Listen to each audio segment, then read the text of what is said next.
Ya 30 segundos más, primero para decir poner por favor de los teléfonos en silencio, que luego se creen en el momento más oportuno. Y un pequeño apunte que me hace Jesús Gallego: si los que estáis siguiendo el cometa Jacobini Cine, el 21P, sabéis que esta semana es el máximo para poderlo fotografiar y visual. Había ayer una noticia de que se había fragmentado, pero parece ser que no es así. O sea que está ahora en el máximo pillo y casi a simple vista se ve con un prismático ese pequeño telescopio y se está perfecto. Y doy paso a Ángel Gómez para que presente la conferencia de hoy. Bueno, buenas tardes a todos. Gracias por estar aquí. Es un placer ver la sede tan llena de gente y la culpa, evidentemente, la tiene nuestra ponente de hoy. Para mí me produce una especial satisfacción poder presentar a mi amiga Carolina Jiménez García. Ven por aquí, Carolina, por favor. Carolina es una artista en efectos visuales, trabaja en la empresa canadiense Scanline VFX, y ella ha trabajado con personas que a lo mejor os suena su nombre, ¿no? Tim Burton, Ridley Scott. Bueno, este tipo de... Ha hecho películas, ha trabajado en películas como la saga del Hobbit. ¿Qué más películas has hecho? Dilo tú, porque es que a mí me da apuro reconocer esas películas. Guardianes de la Galaxia, Ant-Man, Star Trek... Bueno, como veis, es una aficionadilla en los efectos visuales. Es además muy aficionada a la divulgación científica. Habitualmente colabora con plataformas como Naupas para dar conferencias, y también es muy aficionada a la astronomía. Y coincidiendo que estaba de paso por España, viniendo de Canadá para ver a su familia, pues la lié para que viniese a dar una charla en la agrupación. Y ella muy amablemente nos dijo: me metes en un lío, pero bueno, creo que voy a tener, no sé si llegaré a tener el listón. Vamos a ver. Yo creo que va a ser un placer escuchar a Carolina, lo que os va a contar sobre astronomía y cine, y espero que os guste. Muchas gracias.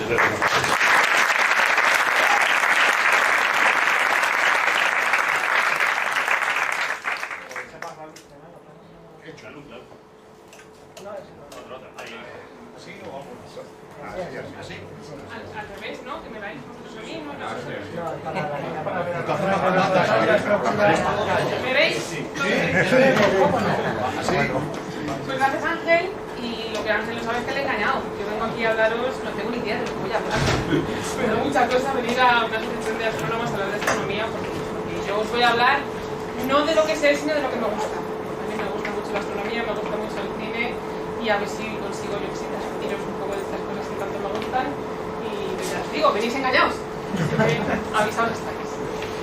Desde que el cine es cine, desde que la ficción es ficción, más o menos, la ciencia y más concretamente la astronomía ha fascinado a muchos autores, tanto de cine como de literatura, antes del cine, y estos al cine también. Por lo que el cine ha sido, el cine como la ficción, se han retroalimentado mutuamente, y aquello que íbamos descubriendo en ciencia y en ciencia general y en astronomía, como veremos ahora también, iban alimentando la ficción de aquello que contaban los propios narradores, y viceversa, lo que los narradores contaban también ha inspirado a científicos en muchos campos, porque una característica que tiene la ficción, que desgraciadamente no tiene la ciencia, es que llega a muchísima más gente, y por eso la ficción, tanto literatura en su tiempo como cine hoy en día, ha despertado vocaciones que de otra manera habrían sido imposibles. Así que, como veis, hay creo yo, una retroalimentación en ambas cosas que ha hecho que muchos de nosotros que no hemos conseguido ser científicos ni astrónomos, pero que no nos hemos terminado de desenganchar, y aquí estamos enganchados a nuestras cosas. Estas son las diapositivas desde aquí, perdonadme. Esto es un esquema que hice para la charla de cine del año pasado de Naucas, que después de darle muchas vueltas y jugar mucho con los globos de colores, creo que encontré una manera de explicar que el cine es una mezcla prácticamente perfecta, sobre todo porque me ha quedado muy redondo y así parece mejor, de arte y ciencia. Arte y tecnología, porque la tecnología es una parte importante de la ciencia, y la narrativa es una parte muy importante del arte, ya sea, como decimos, en literatura, o en el cine, o en cualquier otro tipo de arte que nos permita expresar ideas. De modo que lo he muy convenientemente metido ahí el cine en medio, y así. Ciencia ficción concretamente, y creo que lo expresa lo que yo siento y por qué doy este tipo de charlas como gráficamente. Yo cuando me meto en astronomía luego me decís que fiadas que yo cuele luego las cosas. Tenemos un inevitablemente que empezar a hablar de ficción antes de empezar a hablar de cine, porque el cine no sale de la nada, como casi todo, nada sale de la nada, y cómo no hablar de Julio Verne. Julio Verne ha inspirado pues, muchas cosas de muchos de nosotros, ha despertado la imaginación de tantísimos durante generaciones, y concretamente si tenemos que hablar de astronomía tenemos que hablar, cómo no, de la Tierra y la Luna. ¿Y por qué concretamente le traigo aquí esta portada y no otra, porque estamos de 1865? Pues porque podemos considerar, esto es uno de los grabados de la época de la Tierra y la Luna, y aunque hay muchas cosas, obviamente, que Julio Verne no sabía, y hoy en día sabemos, el proyectil no está tan mal. Viene a ser, al menos por fuera, asemejarse bastante a lo que podemos considerar un cohete muy primigenio. Obviamente no dio en todo, no acertó en todo, porque mirad cómo imaginó y tenía un cohete. Que tenía sus estanterías con sus libros, su sofá, su perrito y pues cada uno de los cohetes. Entonces, obviamente no sabía todo lo que sabemos nosotros, pero sí que dio un buen empujón para dar a conocer lo que sí que se sabía y para intrigar sobre lo que no se sabía todavía y estimular la imaginación de las imaginaciones de muchos de nosotros. Y si veis en aquella otra ilustración, un poco forzadamente lo reconozco, esa la ilustración. Carolina, perdona un momento. ¿Hay alguien que sepa ponerle el micrófono? Porque por aquí no se oye. Y como fuera están hablando. Jaime, ¿tú sabes poner el micrófono? Podemos intentarlo, pero Intenta, perdona Carolina, es que si no, no te oyen por aquí. Te vas a quedar muda. hay más ruido de fuera, está la puerta abierta. Podemos intentarlo, a ver. Vuelve a dar la luz de aquí, por favor. Con un receso. Un receso. Perdona, No, chicos.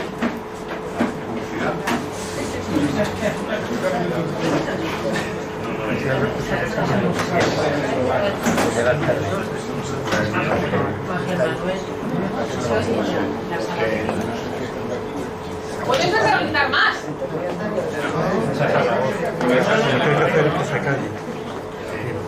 Alfonso, ¿sabes poner la sala pequeña? No.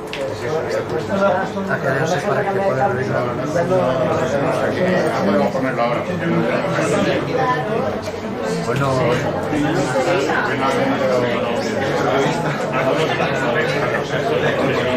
se van a dejar todos los tarrascos en Hable un poquito más fuerte y... No. que se callen los debates. Habla un poquito más fuerte para no hacer... Perdón la interrupción. ¿Puedes apagar la luz, por favor? Apaga la luz, Fernando, por favor. ¿Fuera? Vale, sí, por favor. Uno, silencio. Voy a hacer lo que pueda. Pues como veis, esto es como Julio Verne imaginó que iba a ser el vehículo que iba a llegar a la Luna por primera vez, y yo creo que tan lejos no estaba de que finalmente llegó a la Luna por primera vez, al menos esquemáticamente, echando mucha imaginación, ya lo sé, y además ayuda que yo haya encontrado una foto que esté inclinada de la misma manera y seccionada y estas cosas, pero en tantas cosas acertó que casi da miedo. ¿Y por qué estamos hablando del viaje a la Luna? Que fue, obviamente, al ser la roca más cercana que tenemos a nosotros por explorar, tenemos que hablar de Georges Méliès. Georges Méliès se le considera el padre del cine de ficción, porque como sabéis el cine fue inventado por los hermanos Lumière y las primeras películas rodadas, y por películas me refiero a la cinta física de película, fueron rodadas por los hermanos Lumière, pero la primera película de ficción, en la que se contaba una historia que no existía, una historia que no era verdad, fue este señor, el señor Georges Méliès. Empezó con pequeños cortos, o llamaríamos cortometrajes. En antaño no eran cortometrajes porque no existían largometrajes, el cine se fue inventando sobre la marcha, y muchas de sus más largas cintas, más largas películas, duran lo que duraba un rollo de carrete. No se había inventado la edición, que luego también la inventó él, pero duraba lo que duraba un rollo de carrete. Y él fue, como no, el que hizo la primera película de ciencia ficción de la historia.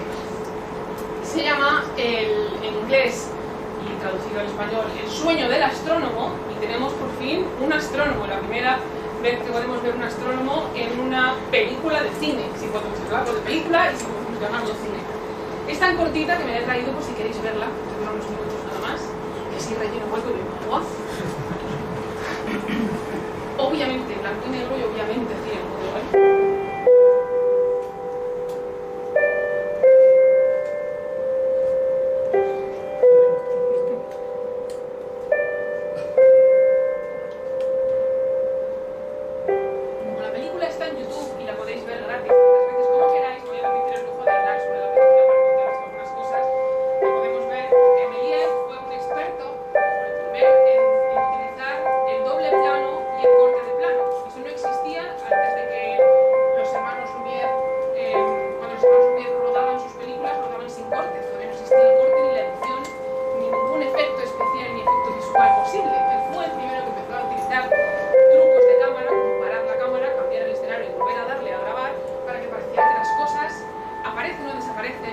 un escenario, algo que hoy en día nos parece casi obvio y es un truco bastante sencillo, fue el primero que se le ocurrió y hizo cosas tan chulas como esta. A lo mejor el astrónomo pierde la mesa, pierde la silla, se le aparecen gentes, se le aparece la luna, que se le quita el telescopio. Pero tened en cuenta que eso era tremendamente innovador.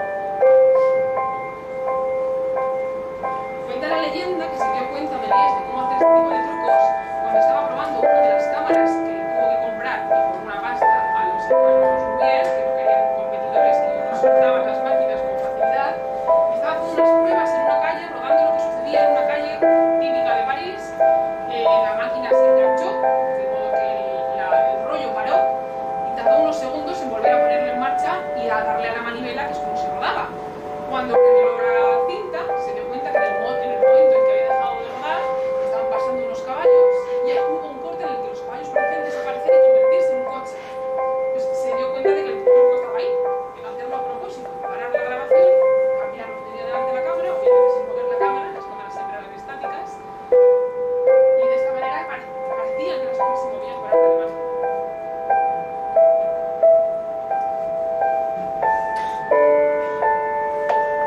No le deja tranquilo al pobre.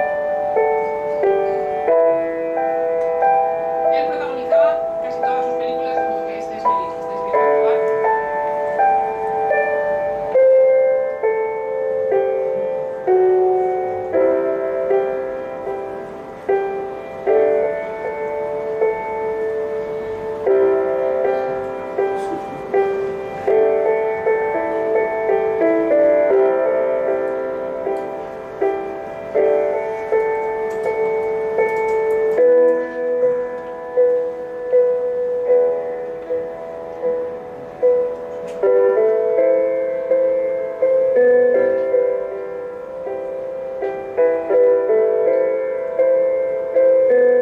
Deseamos cualquier un telescopio así en casa. Realmente el astrónomo se vuelve a dormir porque era todo un sueño y era de la película. Pero no fue la única película que hizo sobre astronomía, especialmente sobre la luna, que le fascinaba, le fascinaba la astronomía. Y no creo que tenga yo que presentaros esta imagen tan icónica. No es la primera película suya, como veis, esta es la segunda, y el viaje a la luna no lo vamos a poner entero porque esta es un poquito más larga, ya aprendió a eso de usar varios carretes, empalmarlos y utilizar un metraje más largo, pero sí que tenemos traído también algunas imágenes de cómo él se imaginaba la preparación del despegue, porque el viaje a la luna este sí que está basado en la novela de Julio Verne, y más o menos se adapta al relato de Verne. Tenemos un cañón, no tenemos un cohete, tenemos un auténtico cañón, con todas las parafernales y las fiestas que se harían para celebrar el despegue. Es un poquito más largo, así que no vamos a poner entero. Yo voy a intentar buscar los momentos clave, los momentos curiosos. Aquí está el maestro astrónomo preparando el viaje, explicando a sus alumnos a dónde vamos a ir. En la pizarra lo pueden ver. Intentar encontrar el momento del despegue. Están en YouTube todos, si yo recomiendo verlos y realizarlas porque son deliciosos de ver todo el despegue.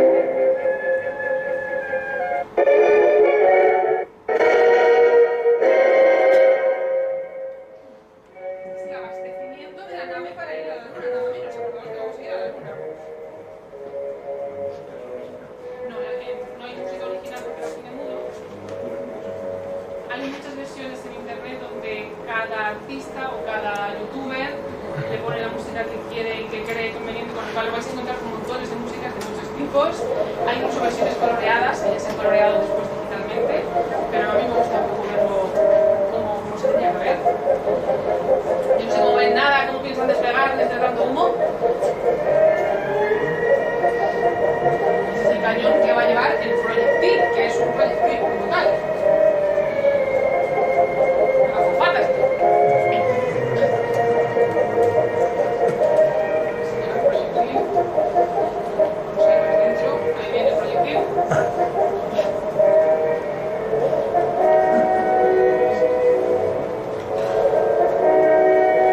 Los astrónomos, fijaos en los astronautas,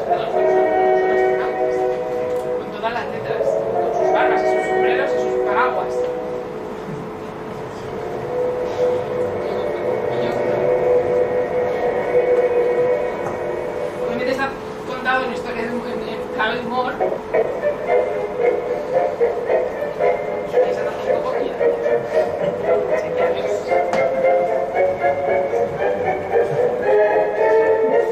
una salva como otra cualquiera y como veis apuntando a la luna que es donde vamos. Porque yo no sé mucho de viaje espacial, pero si a la luna nos apunta cuando vamos a volar.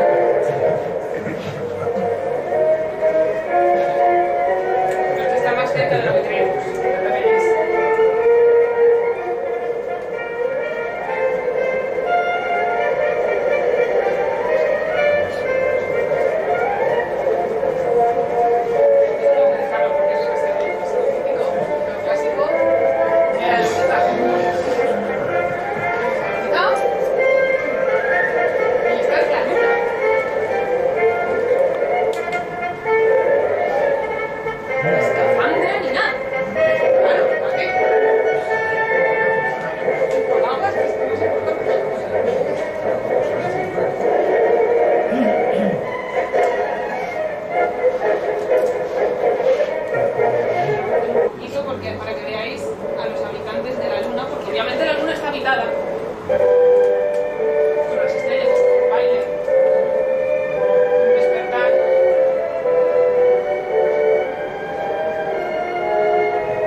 de astros.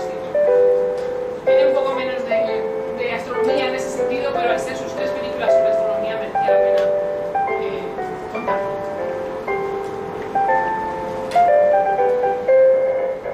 Simplemente que los astrónomos, hay un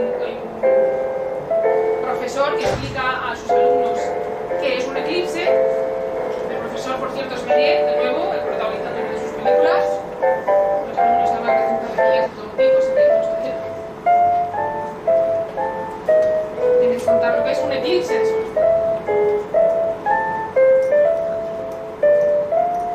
Me lo estoy contando. Después se suben a la torre a observar el eclipse. Y lo que observaron les sorprendió muchísimo.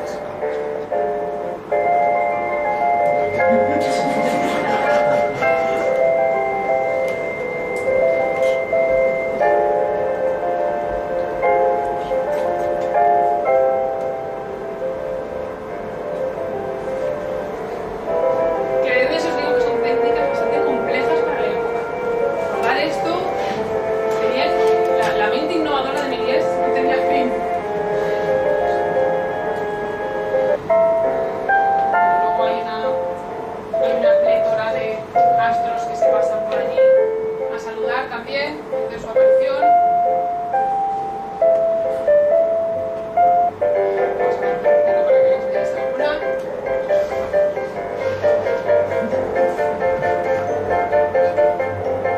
Ya Saturno. No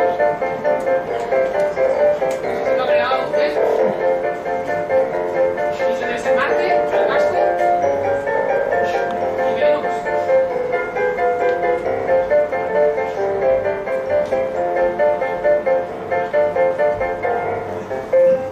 Los cometas se ponen en paz, espero. Eso es que lo que ve el astrónomo le sorprende tantísimo que se acaba cayendo de su torre. Este trágico fin de la película.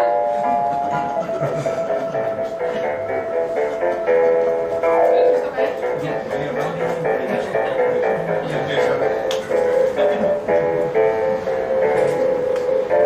esos son sus alumnos.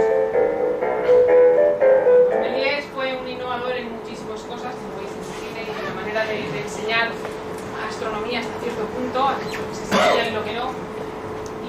Pero bueno, inició la historia de la ciencia ficción, que podemos hablar ya no solamente de ficción, sino de la ciencia ficción. La ciencia ficción no ha hecho más que mostrar aquello que sabemos, que queremos saber, o aquello que especulamos sobre lo que no sabemos, y con ello ha trabajado. Por eso estudiar la historia de la ciencia ficción en el cine es también estudiar la historia de la ciencia a lo largo de los años que han pasado en los años en esas películas. Saltamos a los años 30 y tenemos que hablar de Buck Rogers. Si alguno de os suena a Buck Rogers. Buck Rogers era un personaje de ficción que empezó siendo un TVO y fue la siguiente película importante que podemos hablar de exploración espacial, por decirlo de alguna manera. Buck Rogers era un capitán que en el siglo XXV, nada menos,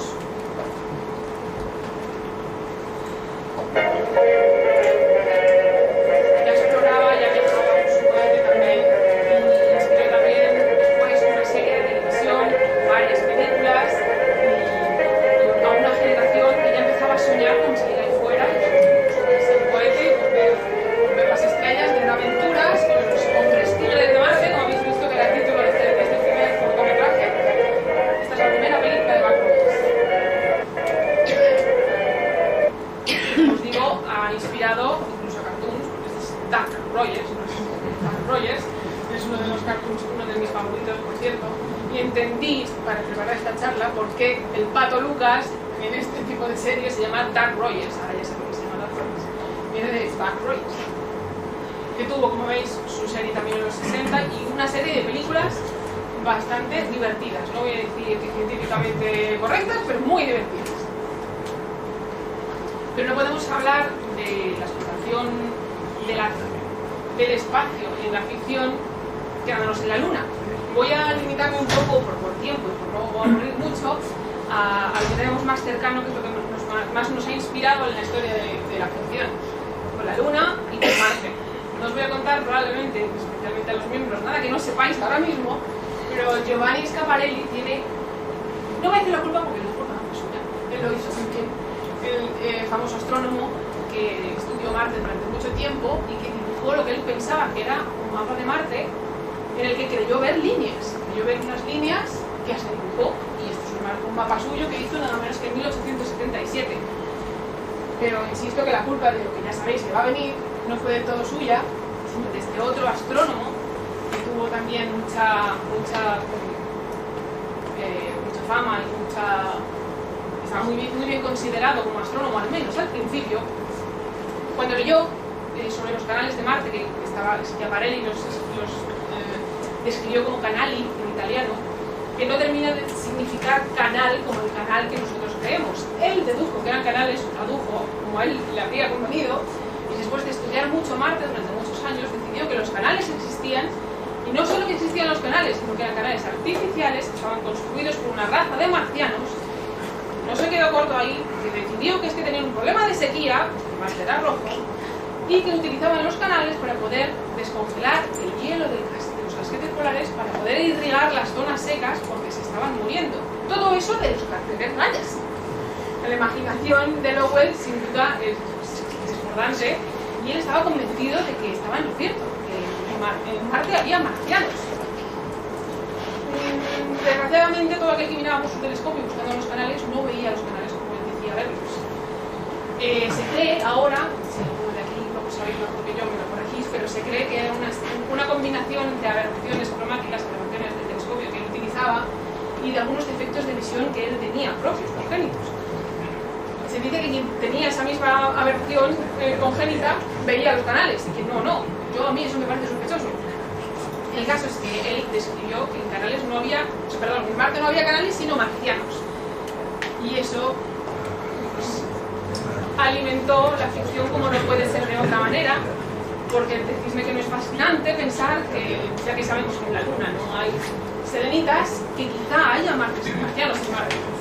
H.G. Wells escribió esta famosísima novela que muchos conoceréis y que es mundialmente conocida, y que inspiró a su vez a este otro artista de arte diferente, a Orson Welles, que lo que hizo fue, muchos sabéis, estoy contando noticias desde ayer, decidió adaptar la novela de H.G. Wells a una retransmisión radiofónica en la que relataba, como si fueran hechos reales, que los marcianos nos estaban invadiendo, tal como cuenta la novela de H.G. Wells. Algunos dicen que sin querer, otros creen que creyendo, conociéndole. En ningún momento, al principio de la retransmisión se dijo que iba a ser una retransmisión de ficción, pero no se volvió a repetir esa advertencia en el resto de la retransmisión, sabiendo que había muy pocos canales de radio en aquella época y que las personas que estaban escuchando probablemente algunos de los otros canales, al llegar las pausas publicitarias iban a cambiar de canal. Dio la advertencia antes de la pausa publicitaria del canal competidor. Por lo tanto, quienes pasaron de canal después no sabían que era mentira. Por lo tanto, medio país, porque al haber solamente dos canales, no haber televisión, todo el mundo estaba escuchando la radio, pensó que efectivamente nos estaban invadiendo los extraterrestres. Y se montó la que se montó. Siendo él quien era un showman con muchas ganas de notoriedad y con muchas ganas de sacar su talento y de tener apoyo y fama para poder llevar a cabo sus proyectos, yo creo que un poquito de medio aposta hubo, no lo sé porque nunca lo he tenido de reconocer, pero le vino muy bien, eso es cierto que le vino muy bien. Se disculpó después, la disculpa, por cierto, está el vídeo y el audio de la disculpa está en YouTube, lo podéis oír, y ya me diréis si os parece del todo sincera o no. A mí me suena un... sí, venga, perdón. El caso es que sí que hubo gente, no hubo suicidios, luego la prensa también lo agrandó todo lo que quiso porque fue la noticia del momento, pero sí que hubo gente que acumuló víveres y preparó los coches para marcharse y que sí, hubo pánico. Y este hombre también, obviamente, después del libro, después de que esa retransmisión hizo aún más famosa la historia del libro, nos lleva a una de mis películas de marcianos favoritas, y con ella llegamos a los años 50, que es La Guerra de los Mundos, y no sé por qué es mi película favorita de esta época sobre marcianos, porque la vi siendo muy pequeñita y no podía verla si no me escondía detrás del sofá, como dice mi madre. Me encantaba verla, pero detrás del sofá y así. Cada vez que la veo todavía es el ruido que hacen las naves espaciales, para quienes lo habrán visto. Ese es el sonido de mis pesadillas todavía.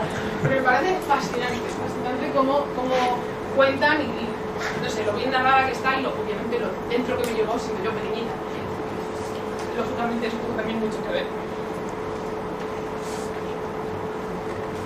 Y la plétora de películas sobre marcianos que nos ha dado obviamente Marte, pues no me voy a parar tampoco. Estos son solo unas cuantas, hay montones y nos han servido de todo, para hacer comedia, para adaptar cómics, para llevar zombies a Marte, hacer obviamente terror. Estas hay mejores, estas hay peores, todas en general no muy, obviamente no muy basadas en hechos reales ni en conocimiento real científico, pero nos han dado muchas horas de diversión. Así que Marte es un gran amigo de la ficción. Pero hablamos de los 50 y las películas de los 50 que ya intentaban mostrarnos qué otras cosas podían explorarse en el universo. No sé quién lo dijo, alguien lo dijo. Alguien dijo que nos cansamos, que empezamos a hacer películas de exploración espacial cuando nos dimos cuenta que ya no había mucho más que explorar en la Tierra. Entonces ese mismo afán explorador que todos llevamos dentro como seres humanos necesitaba otro punto de mira y otros mundos nuevos que explorar. Y obviamente el cine también se nutrió de todo ello, como se nutre de nuestras aspiraciones y de nuestros sueños conjuntos. Esta es una película bastante chula en la que ya, como veis, a pantalla partida, este es un truco de pantalla bastante conocido y sé lo que es porque hay un nervio central en la toma para simular la falta de gravedad o la gravedad artificial en una nave que necesita gravedad artificial. Tenemos dos gravedades según va subiendo el pasillo. Fíjate que los proyectiles no han cambiado demasiado, siguen siendo balas con patas, que son lo que tenemos que hacer hoy en día, balas con patas. Incluso el traje no está del todo mal, porque ahora veréis que hay cada cosa. El traje no está del todo mal. Y esto es la luna, y vamos a ver. Destination Moon es otro también. Hay que verlas, todo este tipo de películas hay que verlas obviamente con los ojos de entonces, hay que verlas cuando visita un museo y disfrutarlas muchísimo porque la imaginación que se pone cuando aciertan es porque todas esas cosas que se sabía científicamente en el momento de hacer la película se trataban de aplicar y aquellas cosas en las que fallaban obviamente era porque teníamos que especular porque aún no sabíamos muchas de las cosas. Esta película me gusta porque trata el viaje a la luna, en este caso es la luna, como si fuéramos en un submarino, si veis, son como marineros que están dentro de un submarino encerrados y los trajes tampoco están tan mal. También tenemos gravedad cero, tratar de ver qué película podía expresar la gravedad cero con mayor fidelidad, era una de las competiciones que hacían entre ellas, entre las diferentes producciones. Aquí fijaos cómo exploramos la luna, con unas mascarillas y un traje que parece... Voy a quitarme que... Como si estuviéramos explorando la Antártida o algo así, ni siquiera nos abrigamos demasiado. Pero unas gorrillas, unas mascarillas, sabemos que no hay aire, con lo cual mascarilla. Con este aire no se puede quedar, algo está. Prismáticos y crampones y el cohete, me gusta más siempre el cohete para que veamos cómo va evolucionando el cohete en la ficción, cómo nos imaginamos el futuro desde el pasado. Importante también, me gusta, hay una chica acá. La tenemos una astronauta, que eso es difícil de encontrar. Conquest of Space es también una de las con las que más me he divertido viéndola. Tiene cosas muy acertadas y tiene cada cosa también después. Esas son las más divertidas. En Conquest of Space tenemos una estación espacial orbitando la Tierra, y parece alucinante, y desde aquí preparamos a una serie de astronautas que van a viajar a lo que ellos creen que es la Luna. Bueno, fijaos en el comedor que comen los astronautas, es como ellos imaginaban la comida de los astronautas, que en cierto modo no está lejos de las comidas que les preparan a los pobres astronautas cuando van ahí arriba. También funciona, pues, como veis. Esta es la estación espacial y este es el transbordador desde el que llegan, como nos recogen aquí en un bus.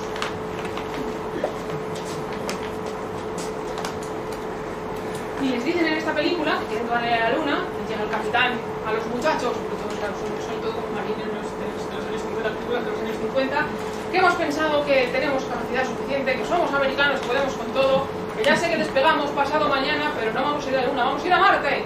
Y todos, porque con lo que se va a la Luna se va a Marte, debe ser. Y finalmente van a Marte. Que van a Marte, por cierto, me ha faltado ese fotograma, qué pena, el botánico, que es este, quiere descubrir si el suelo de Marte es fértil o no es fértil, se puede plantar cosas. Y cuando llegan allí ve que hay tierra, que hay arena, y que se quita un guante, coge tierra con la mano desnuda y dice, pues tiene buena pinta. Yo pegué un salto porque el traje estaba muy bien, ¿para qué no? Si no se tiene que quitar el guante. Bueno, pues sabemos que no hay aire y sabemos probablemente que hace frío, pero lo de la presión todavía nos cuesta. Todavía no hemos llegado a lo de que los trajes de que están presuquitados aquí. No se puede quitar el guante. Y por cierto consigue sembrar cosas, escoger. Y me he traído el tráiler, solamente es el tráiler de la película, porque tiene una cosa muy interesante que muchas películas antes y muchas después no hacen. Y es a la hora del despegue, yo aviso que es un poco desagradable, ¿vale? Yo lo voy avisando, pero que no es mala idea.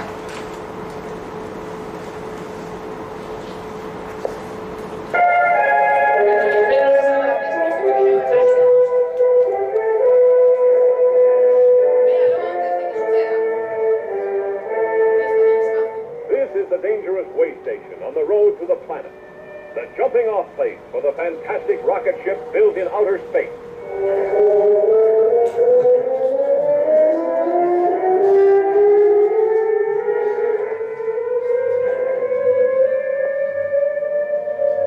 Yes, you'll be out of this world through every stirring moment of conquest of space. You'll live the strange, topsy-turvy life of men who live as no other men have lived before.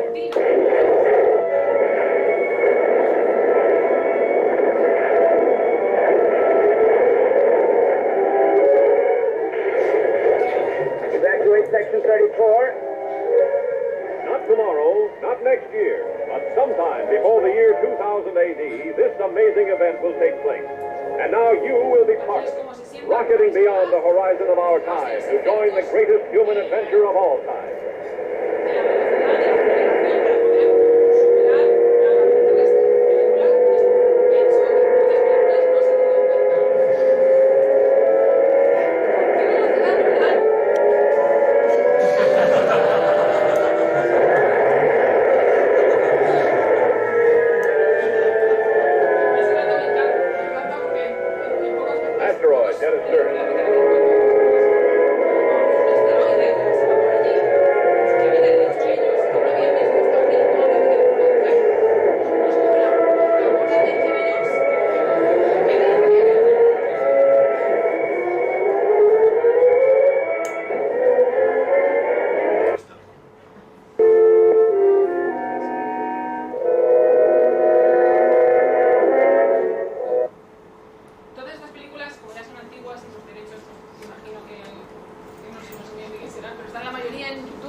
No soy de las tiquismiquis en cuanto a los conceptos científicos dentro de las películas, pero tengo mi umbral.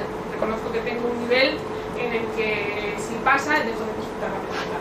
Sobre todo cuando hay cosas que sabemos y que se pueden transmitir al público en general tal y como las sabemos, pues cuando las cuentan mal, a mí me da tanta pena que me sacar la película y dejo de poder disfrutarla. Pero hay mucha gente que esto no le da mucha importancia porque en el fondo es cine y podría no tener importancia. Esa gente la envidia mucho porque disfrutan de casi cualquier película y yo no. Así que si sois de esos, enhorabuena. Y los que no, conmigo, aquí conmigo. Y si tenemos que hablar del cine, que intenta mostrar los conocimientos científicos que tenemos de una manera más o menos realista, nos tenemos que parar sin duda, después de haber pasado un poco por los 50, después de, bueno, un año antes de llegar a la Luna, que tiene muchísimo más mérito, porque Kubrick, obviamente todavía no tenía muchos de los datos que tuvimos después de haber llegado a la Luna, sobre, como por ejemplo, qué aspecto tiene la Tierra desde fuera, que aunque habíamos mandado algunos satélites y teníamos algunas fotos, no teníamos ni detalle, ni teníamos pues, lo que él recreó y aceptó, que él siempre dice, nos lo trabajamos muchísimo, no sabíamos si íbamos a aceptar, prácticamente acertó, pero es sin duda uno de los iconos del cine en el que el conocimiento científico del momento está mejor representado, en el que la ficción no prima sobre la ciencia que está contando. Y porque es una de mis películas favoritas. Tenemos una estación espacial que está siendo construida, tenemos un transbordador, tenemos una nave, tenemos gravedad artificial por giro. En su momento me pareció una idea fantástica y ahora resulta que es una de las mejores maneras de crear gravedad artificial ahí fuera. Narrativamente es también una obra maestra en muchos sentidos, en cómo se trata también la Luna, el tamaño de la Tierra desde la Luna es el correcto también.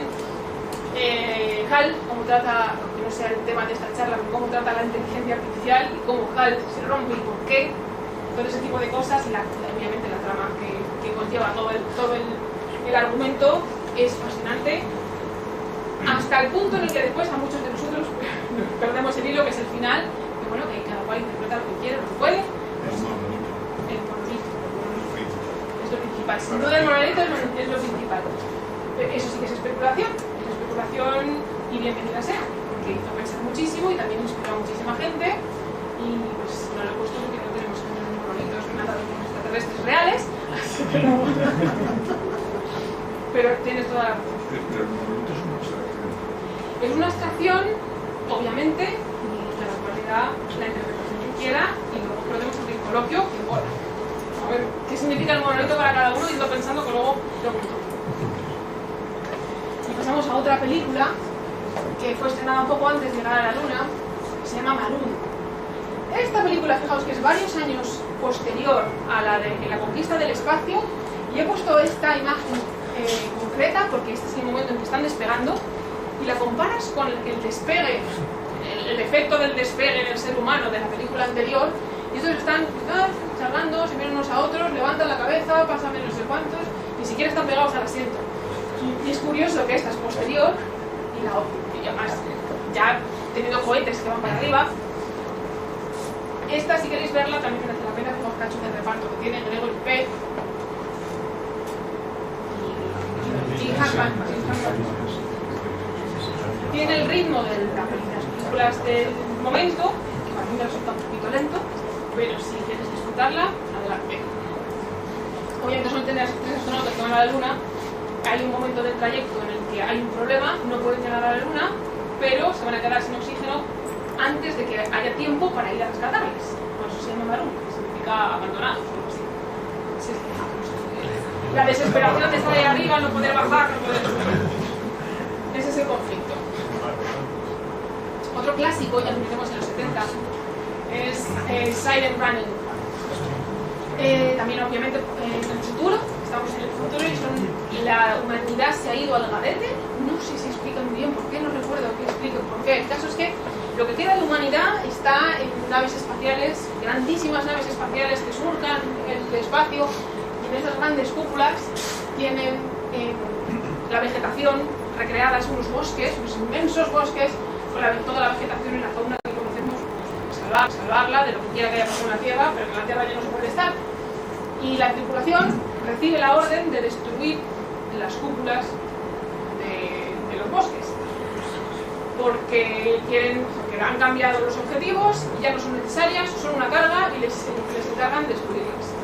El encargado de cuidarlas y de protegerlas es nuestro protagonista, que aquí tiene muchos problemas, sus únicos amigos acaban siendo los robots, porque decide impedir que se carguen las cúpulas de los bosques, matándolos. No es mucho spoiler porque pasa al principio, ¿vale? Es clásico cine de los 70, también con su ritmo, con sus tramas y con su inspiración hippie, como hippie en ese sentido, porque Joan Baez es la que canta la canción inicial y eso obviamente es el salvar a los árboles, y la humanidad sin árboles no puede ser salvada. Ese tipo de concienciación tan hippie de los 70 está perfectamente plasmada en esta película de ciencia ficción, que también merece la pena ver, todas merecen la pena verla. Y llegamos a otra que a mí no conocía, vi hace relativamente poco y me ha gustado un montón. En este caso Marte, obviamente, se llama Capricornio 1, de 1977, y el giro de la película es curioso. Os voy a dar simplemente la trama inicial para que la veáis, que os entre ganas de verla. Es 3 astronautas que están preparados para ir a Marte, están subidos en la rampa de lanzamiento, están sentados y atados, y están en la cuenta atrás ya en marcha, y en el momento de ir a despegar, y les abre la portezuela, así de extranjero, y les dicen, fuera. ¿Cómo que fuera? Sí, fuera. Ya os lo explicaremos. Les sacan del cohete, el cohete se va sin ellos, les encierran en una nave, y les dicen que es que han encontrado un fallo enorme en el cohete va a explotar, al poco de subir ahí arriba, y como no, nos podemos fallar, esos fallos no podemos reconocerlos, ¿cómo vamos a reconocer que algo así ha sucedido y que no podemos ir a Marte?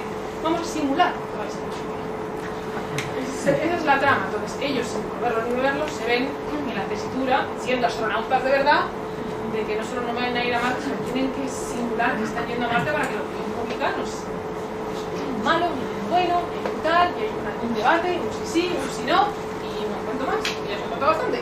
Pero merece la pena por cómo trata también esa carrera espacial, esa tensión política, ese americanismo, los secretos, porque ni la NASA sabe que no están, es un grupo dentro de la veréis.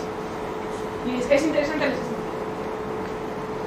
Y llegamos a los 90, los 80, 90 también hemos sacado joyas muy grandes, pero no en otro sentido. Desafío total desde un clasiquísimo de la historia del cine, y como es el cine de Paul Verhoeven, al que lo conozcáis, hay que verlo, como sabéis, con una fregona, se pica su sangre por todas partes, y hay que verlo sabiendo lo que se va a ver. Y bueno, aquí es donde el rigor científico en algún sentido se ve su ausencia, pero es muy divertida también, y la he puesto aquí porque me gusta mucho y porque me va a ayudar a haceros una pregunta, os sabéis. Cuando salimos al espacio sin traje o se nos despresuriza el traje, ¿qué nos pasa? Que nos morimos, está claro. ¿Cómo nos morimos? Según el cine hay dos maneras diferentes de morir dependiendo de en qué década estés. Si estás en la década de los 80 o 90, lo más probable es que explotes. Si estás en la década de los 2000, 2010 y pico, lo más probable es que te congeles. Eso es lo que nos dice el cine. No es lo que nos dice la ciencia, pero es lo que nos dice el cine. Y para demostraroslo he traído ejemplos, ¿vale? Ejemplos de gente que se está poniendo en el espacio. Hay niños pequeños por aquí. Avisado, ¿vale? ¿Explotamos?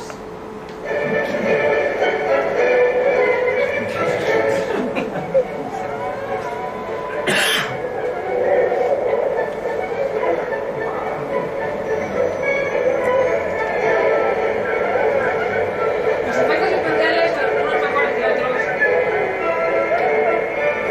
La música de la capitán de hierro. Esa música está muy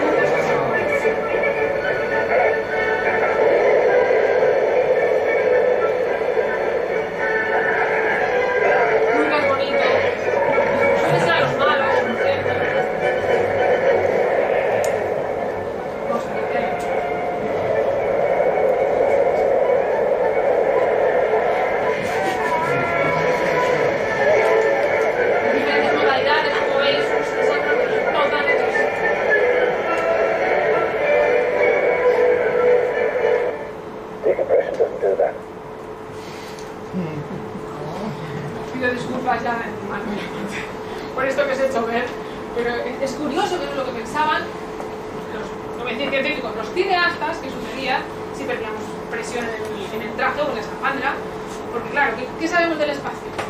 Que no hay temperatura, frío, vaya, que no hay presión, al menos no la necesitamos, y que no hay aire, ¿vale? Hay tres características. La tercera es aburrida, así que se quedaron con el no hay presión y no hay temperatura para justificar que la gente, si hay presión, explotará, como si fuéramos botellas de Coca-Cola, y si hace frío nos congelaremos. Pues no funciona del todo así. Y afortunadamente no lo sabemos porque hayamos mandado a nadie a comprobarlo, sino porque el cuerpo humano está preparado para mantener cierto nivel de presión, es decir, no como para explotar. Sí que nos hincharíamos un poquito, eso no lo voy a negar, y no sería nada agradable, pero no explotaríamos como si nos hubiéramos puesto un petardo. Y congelarnos también es muy relativo, porque el vacío, efectivamente, no hay temperatura, con comillas, pero perdemos calor por radiación, que es muy lento. De modo que la tercera de las cualidades del espacio, que es que no hay oxígeno, probablemente sea la que fuera la culpable de que acabáramos muriendo asfixiados. Pero es mucho menos cinematográfico como el televisor, ya que estás en el espacio. Nos hinchamos. Tenemos aquí alguien que vota por explotar. Es que me contó mi padre cuando yo tenía 8 años. Me quedé muy impresionado y es real. O sea, lo que se ve en la atmósfera es lo real. ¿Tú crees? Se ha comprobado. ¿Que acabas de destrozar la conferencia? Tiene razón. Pobre razón. Sí, pobre. Lo último que yo había leído y que está mal, perdonadme, es que efectivamente sí que nos hinchamos bastante, pero que no explotamos por tal, que antes de eso morimos asfixiados, que es lo que va a tener un efecto más rápido de las Hubo un tres. astronauta soviético de baja órbita que perdió un guante. ¿Qué le Tuvo pasó? serios problemas para volver a ponerse. Fin de la historia, pero no le reventó la mano ni nada por el estilo. Bueno, debatimos después, que ya van dos. Ya tenemos dos temas de debate para después. Pero vamos a pasar a las congelaciones, que son bastante más románticas, más sangrientas, y son las que les suele pasar a los buenos. Como estamos en los malos, congelamos a los buenos.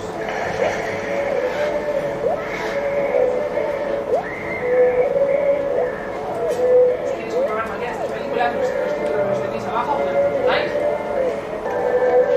Pero esto no hace, obviamente, ni una película ni buena ni mala. Esto es una característica más de la película.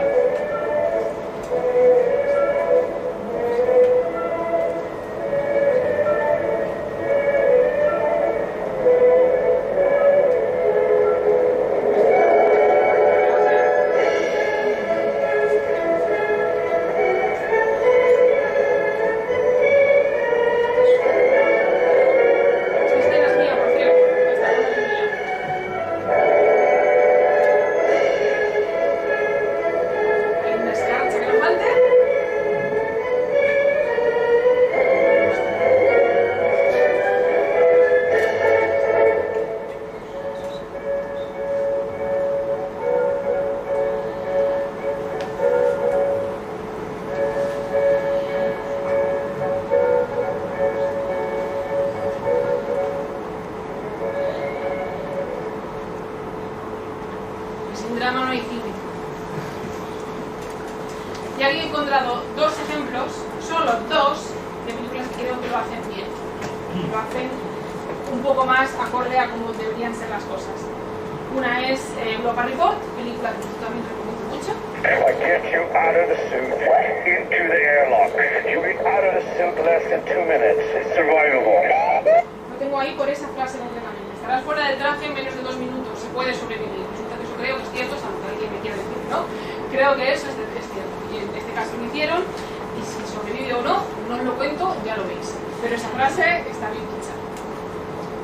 Y luego, por supuesto, esta escena del libro en la que se aguantamos, no sé si aguantar la respiración o mejor, vaciar pulmones, cerrar los ojos, no hay sonido cuando no hay aire, eso me encanta, y el sonido no vuelve hasta que no se represuriza y tenemos aire dentro de la cápsula, y él obviamente sobrevive. Vuelve el sonido y cuando hay. Dos detalles de esta escena, una de las mejores escenas de la película. Va a ser verdad. Aún así, moraleja, no te dejes el casco dentro. Porque esto le pasa porque se deja el casco dentro de la nave y tiene que abrir la mira por emergencias sin casco. No os hagáis nunca sin casco ni guantes, chicos. Y llegamos a otras películas en las que ya sí los cineastas empezaron a tener conocimientos más cercanos a los de hoy en día, obviamente, y que intentan plasmarlo con más fidelidad. Una más que otras, os he puesto las que más o menos sí, también porque me gustan, porque ahora hay otras películas como Armageddon, por ejemplo, de las que no vamos a hablar. Es muy divertida, que conste que no tiene nada que ver con lo divertida o no, con lo disfrutable o no, que es una película, lo acertada que sea, científicamente hablando, pero Contact es una de mis favoritas. No solo porque está basada en un relato de Jack Sagan, que es uno de mis ídolos, sino que creo que está muy bien llevada. La astrónoma es una chica, demonios, guay, y todo lo que cuenta está muy bien llevado. El guion es fabuloso, el director es de mis favoritos. ¿Y hay alguien que no la haya visto? Los más jóvenes no la han visto y tienen que verla, porque ¿sabéis de qué va? Pues trata de que unos extraterrestres, obviamente, nos mandan instrucciones para construir algo. Esta chica lo descubre como una frecuencia, una de las frecuencias que está escuchando de las estrellas que está escuchando, las frecuencias que emiten esas estrellas. Descubre una señal oculta, resulta que es una señal de extraterrestres que no son malos, lo cual también ayuda mucho, porque si hacemos un baremo de las películas de extraterrestres buenos y malos, los malos ganan siempre por goleada. Para una de extraterrestres buenos, entonces merece la pena ver cómo descifra el mensaje, qué demonios lleva el mensaje dentro y qué vamos a hacer con él. Y el conflicto social que todo ello genera, que también creo que es muy acertado. ¿Pregunta? La que yo he visto es una muy parecida pero más actual. ¿Es una parecida actual? Sí, es así, pero la llamada. Sí. Ah, la llamada, ¿cierto? Pues mira esa llegada. La llegada. ¿Cierto? Como no me he querido meter mucho en extraterrestres, me he querido meter en astronomía. Si queréis hacemos un año que viene con extraterrestres, ¿verdad? Pero a los dos que lo han visto, por favor, vedla. Es muy chulo, como película es muy entretenida. Yo os he traído una pequeña escena de Contact, que tiene algo más que ver con lo mío, para poder contaros, ya que en este sí que puedo, cómo se hizo el truco visual para hacer esta escena. Si sabéis qué escena es la escena en la que la pequeña Ellie sube por la escalera, la cámara la sigue caminando hacia atrás y ahora vais a ver, os lo voy a contar. Me compré buscando la medicina.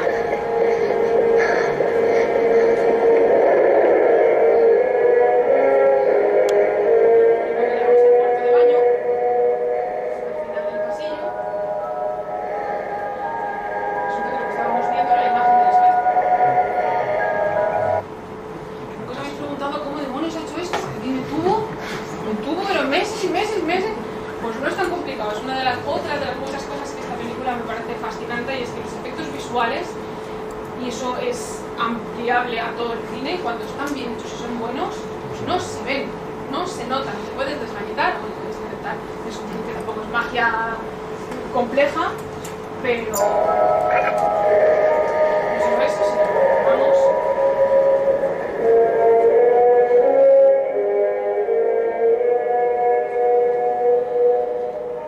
Y en el espejo tenemos el encuadre necesario que nos termina de contar lo que está pasando. Así fue como fue hecha. Para un momentito. Play es lo que llamamos en VFX lo que viene grabado de cámara, ¿vale? Que es la imagen rodada por la cámara. Esta escena no se hizo más que usando 3 diferentes plates y montándolos de manera que no se notara dónde estaba el montaje, que para eso están los plates. De modo que el primer plate, si os fijáis en la forma de la mano y en la forma de la manga de ambos plates, son distintas, son tomas diferentes. Hicieron muchas tomas diferentes hasta conseguir 2 que encajaran lo más cercanamente posible para que no se notara. Si después de verla, sabiendo el truco, podéis ver las diferencias de la mano. Ella no está cogiendo nada, ese es el segundo plate y termina. Y cuando cerramos, colocamos el tercer plate donde debería ir. Vale. 3 plates muy bien montados. No atravesamos el cristal en ningún momento. Y otra de mis grandísimas apuestas es Apolo 13. Aquí no estamos contando ficción, aquí estamos contando ciencia, historia. Las cosas pasaron como se cuenta en la película en un gran porcentaje. Obviamente todas las películas se toman sus licencias poéticas porque hay que darle un ritmo y hay que darle un arco de personaje y todo este tipo de cosas. Y esta fue una de las que más, creo yo, corregidme si me equivoco, que más acertadamente lo hizo. Los personajes, tal y como se caracterizó a los actores, que están muy bien cogidos, si ves el personaje real y la caracterización de los actores, son clavados, lo hicieron fabuloso.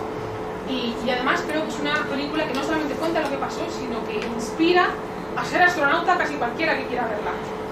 Porque una de las cosas que deberían hacer las películas de ciencia ficción, especialmente este tipo de películas que son más de ciencia dura, por decirlo de alguna manera, que cuentan la realidad, que es lo que conocemos, Es como expresas lo que está sucediendo científicamente a un público que no tiene por qué saber de ciencia. Ese es el momento en el que es importante tener un buen comunicador a la hora de escribir un guión. Por eso tengo aquí esta escena. Esta escena me parece fabulosa porque la mayoría de las... hay muchas películas de ciencia ficción que cuando llega la hora de contarle ciencia al público, lógicamente nos están hablando a nosotros y quieren que nosotros comprendamos qué está sucediendo y por qué, lo hacen de las maneras más tontas posibles, como por ejemplo que le explique un científico a otro lo que es la relatividad. ¿No te acuerdas tú que la relatividad es tal y cual y cual? Se lo está contando un científico a otro, ¿cómo es posible? Esto no funciona así. Cuando dicen cosas obvias entre ellos, obviamente no las están diciendo nosotros. Hay ese tipo de cosas. Pero en este caso el protagonista se lo está contando a su hijo. Probablemente su hijo sabe la misma materia que yo, por lo cual necesito que me lo cuente como si se lo estuviera contando al niño. Y la explicación que da el protagonista es fabulosa. Todos sabemos a dónde van y por qué. Y qué va a suceder, y se nos va preparando para lo que vaya a poder ir mal.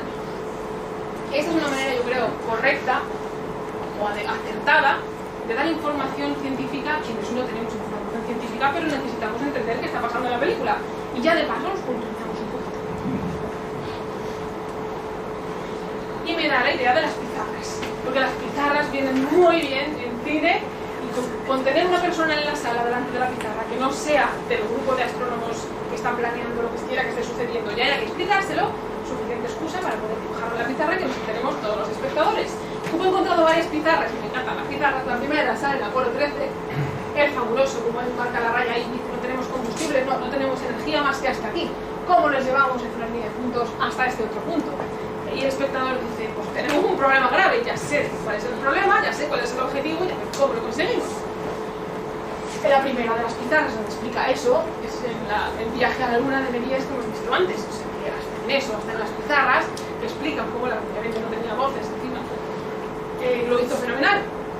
En Rocket Ship XM, que también hemos visto antes el cartel y algunas de sus imágenes, lo hace muy bien. Y figuras ocultas es otra bastante buena.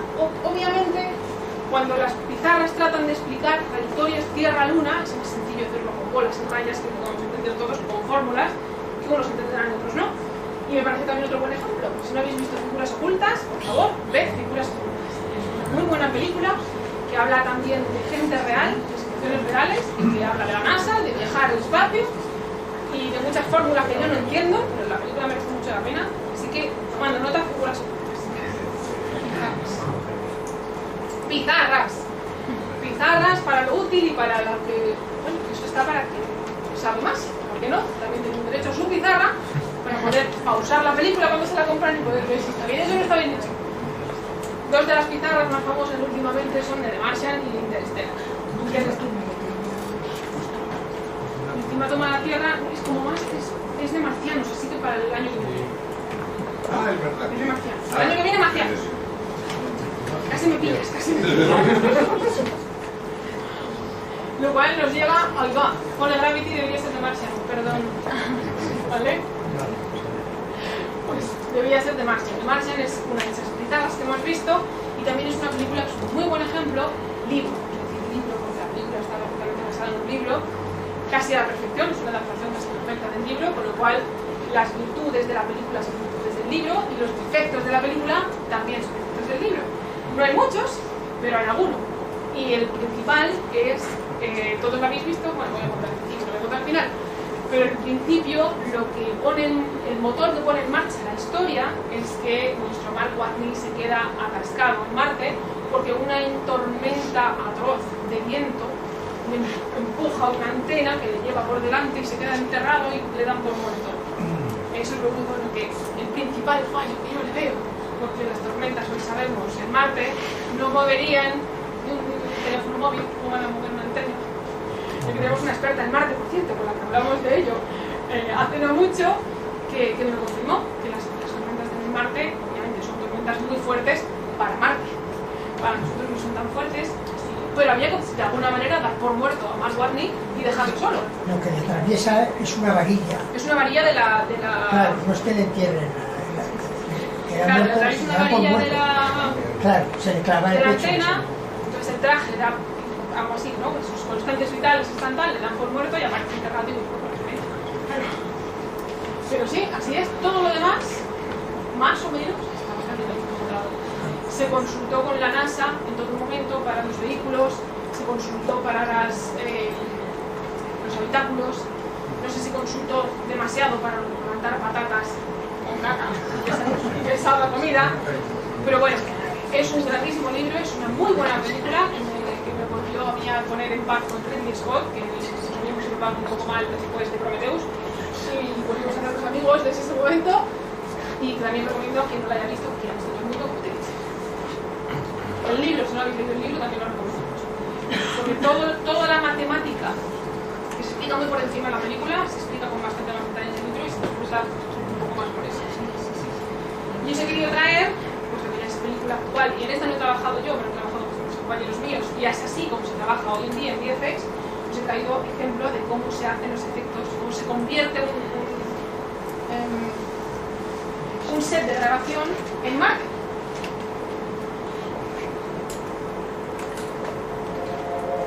¿Qué es real y qué no es real de lo que veis?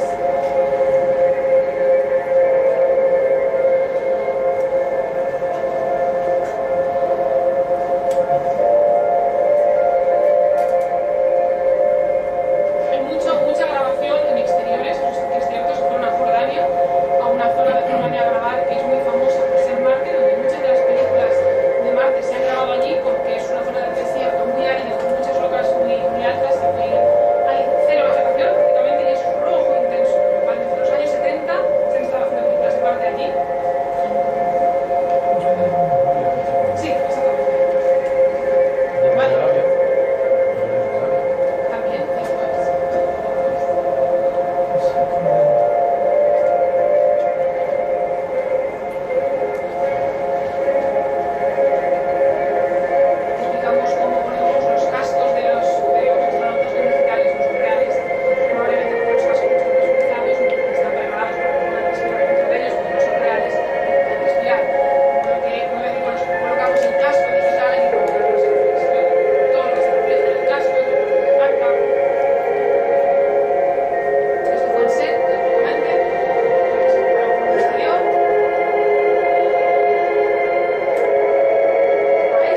Interstellar, como no podía ser de otra manera, que es otra de las ultimísimas, y que se vanagloria de tener el agujero negro mejor representado de la historia del cine hasta ahora.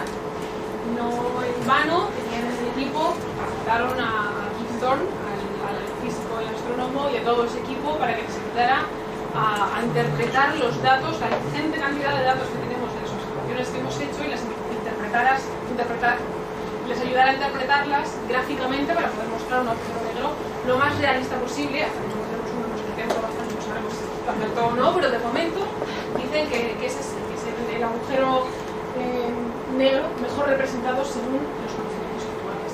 Ya cada cual juzgue, pero sí que es verdad que trabajaron mano a mano con físicos y con científicos que les ayudaron a hacer lo que los cineastas no tienen por qué saber hacer para que la ciencia de la película sea lo más ajustada posible. Siempre con licencias, porque es cine, pero en películas que tienen un afán divulgativo, este tipo de cosas son importantes. Son películas que levantan muchas, despiertan vocaciones científicas. Cada cual opine de la película en sí ya es otra cosa.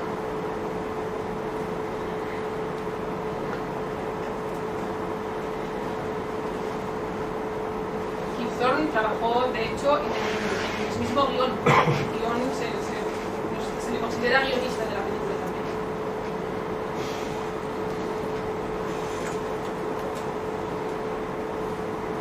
Trabajando codo con codo con los artistas de efectos visuales que iban dándole forma gráfica, utilizando los software con los que trabajamos nosotros todos los días, a las ecuaciones que ellos les daban y enseñando a los artistas visuales a interpretar esas ecuaciones, que no son fáciles para cualquiera.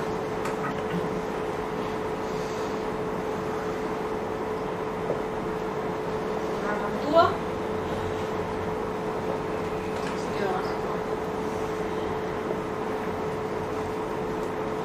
Ya que estamos hablando de cómo las películas expresan el concepto científico al público, para tratar de que entendamos cosas que ellos en teoría ya deberían saber, pero que nosotros no sabemos.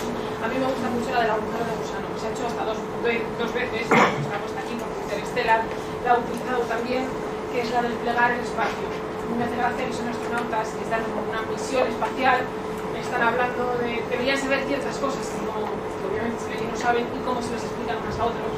Full space-time curvature becomes something large that you produce a singularity. Now, singularity in layman's terms. What layman's terms do you speak English?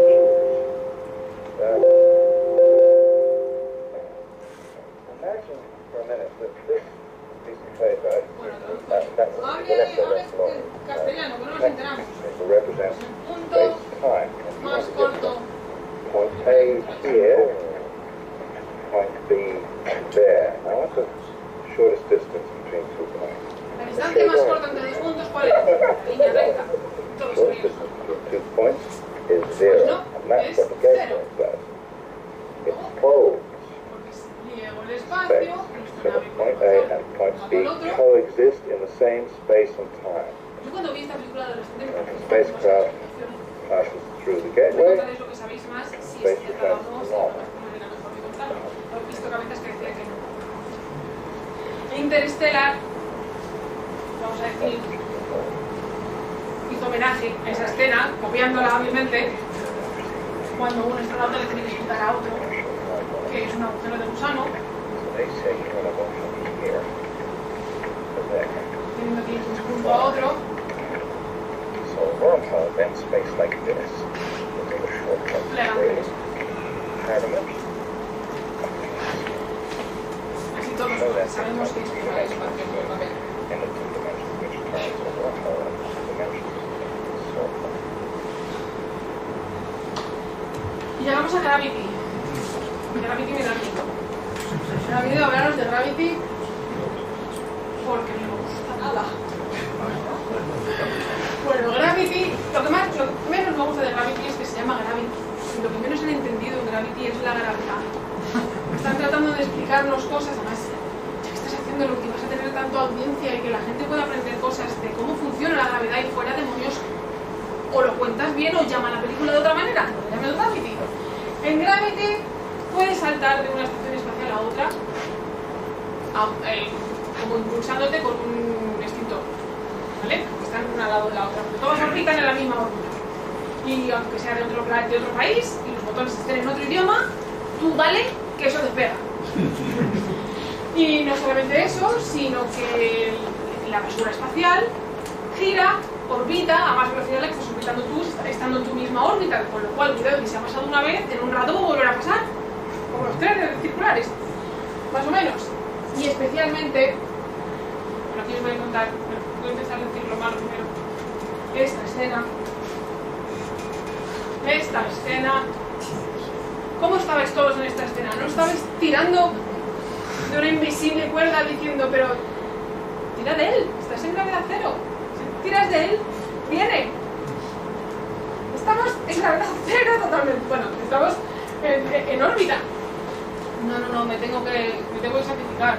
No, ¿por qué? Porque no puedes tirar de la cuerda, si tiras de la cuerda voy para allá. Necesito morirme para que la película avance. Tú eres la heroína, a pesar de que te voy a salvar yo cuando venga en una misión, ¿no verte? Así que no, deja.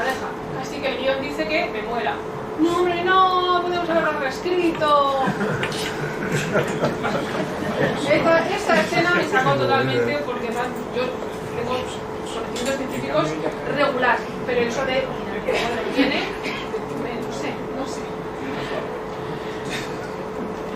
Gravity tiene muchas cosas buenas, pero son todas visuales.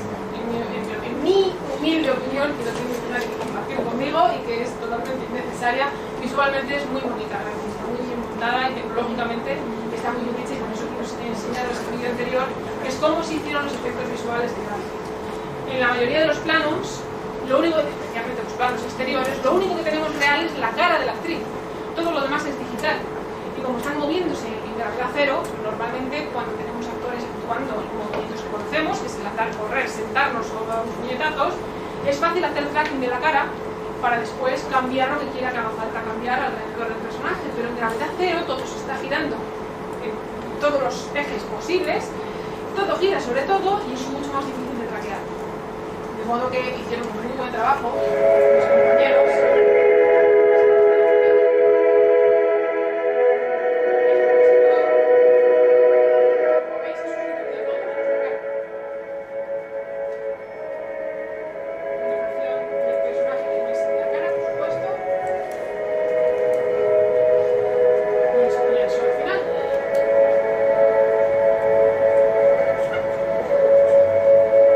En este sentido es bastante correcto, todo es bastante correcto. Fijaos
que sí he terminado, pero no quiero terminar sin mencionar una pequeña cosa que no tiene mucho que ver con cine, pero sí que tiene que ver conmigo y que sí que tiene que ver con astronomía.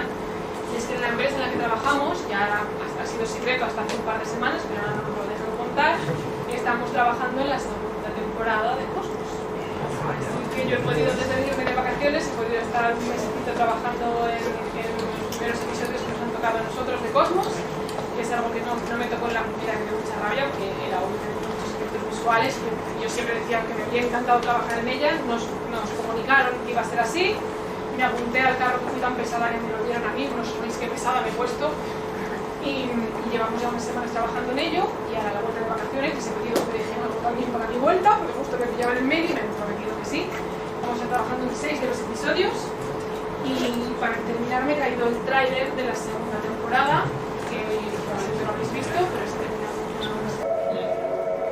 como veis, estrenamos en la primavera del año que viene, y bueno, para quien no lo sepa, el Cosmos de Carl Sagan, fue uno de los principales motivos por los que yo de niña quería ser astrónoma. No lo conseguí, pero he seguido siendo aficionada a la astronomía toda la vida, y no en vano llevo su cara tatuada en el brazo porque Martín y yo. Imaginaos lo que significa para mí estar trabajando en Cosmos, en la segunda temporada de Cosmos, así que me toque un pedacito. Así que nada, hasta aquí he llegado, espero que os haya gustado, que lo veis.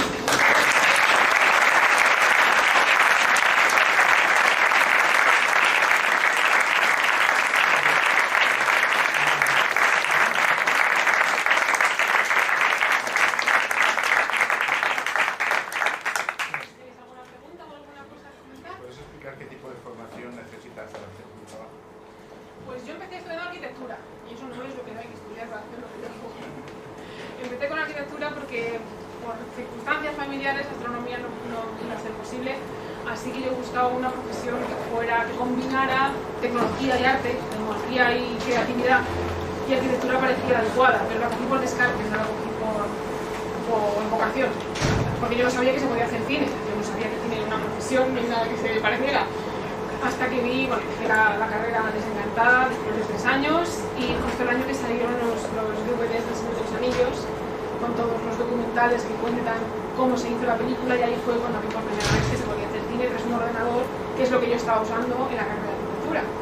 Así que me apunté a una escuela de 3D, que hay en Madrid aquí, 3D y animación, y allí me formé de hacer un máster, y para adelante. Yo no sabía que era posible llegar a donde he llegado, lógicamente, pero imposible está claro que no es. Hoy en día hay muchas más escuelas, yo en aquel momento había un par de escuelas nada más en Madrid, pero hay escuelas, hay universidades, hay cursos a distancia, y tutorías, y muchísima información en internet, se puede aprender casi de todo con tutoriales en internet, gente compartiendo lo que sabe, o sea que ahora hay muchos más caminos. ¿Por qué te quieres animar? No, me gusta mucho, y de hecho la otra pregunta era que los sistemas, el software, como ha avanzado muchísimo, pero claro, lo que empezamos haciendo cosas es un poquito por placer, usamos el 3D Studio, y con ordenadores que... Yo empecé en 3D Studio en la escuela, y ahora nos hemos pasado al Maya, que es muy similar, y es de Autodesk también. Supongo que no será intensamente más. Ni yo lo sé, tenemos las torres de nuestros ordenadores están en Los Ángeles, fíjate, trabajamos en remoto, yo la torre ni la tengo. Porque es que va a pedales... Y son aviones, antes sabía decir que características tienen, bueno, son aviones que son los que tenemos escenas muy grandes y ordenadores especiales para ello, claro. ¿Qué resolución tienen esas escenas? Pues solemos salir a 4K, pero también depende si vas en estéreo, también depende del tipo de sala. Se suele filmar a 4 e incluso a 6K para después poder reencuadrar, pero muy bien. Muy grande, como más grande mejor. Vosotros os acordaréis de Felipe Paz, ¿verdad? Os digo lo que me contó textualmente cuando él dice que un ratoncito se coló en su sistema de vacío. Se hinchó. Dice, lo primero que le salieron disparados fueron los ojitos. Se hinchó como un globo, explotó y al final lo que quedó es una momia del ratoncito. Esto coincide exactamente con lo que oí en la radio en los días anteriores al lanzamiento del Apolo 11, diciendo lo terrible que es el hecho de la desfragmentación. Lo del guante del astronauta soviético y su mano y todo esto. Bueno, también a mi madre en un avión de los años 50 que no llevaba consolidación, se quitó los zapatos para estar más cómoda y luego no se los pudo volver a poner. Entonces este hombre fue hábil y nos tuvo expuesto a una atmósfera cero total y consiguió, a mis penas, pues, que no llegara a las personas. ¿Sabes uno de los efectos del vacío documentador de alguien que se ha quedado encerrado en una cámara de vacío y ha pasado, que es curiosísimo y nadie piensa en ello?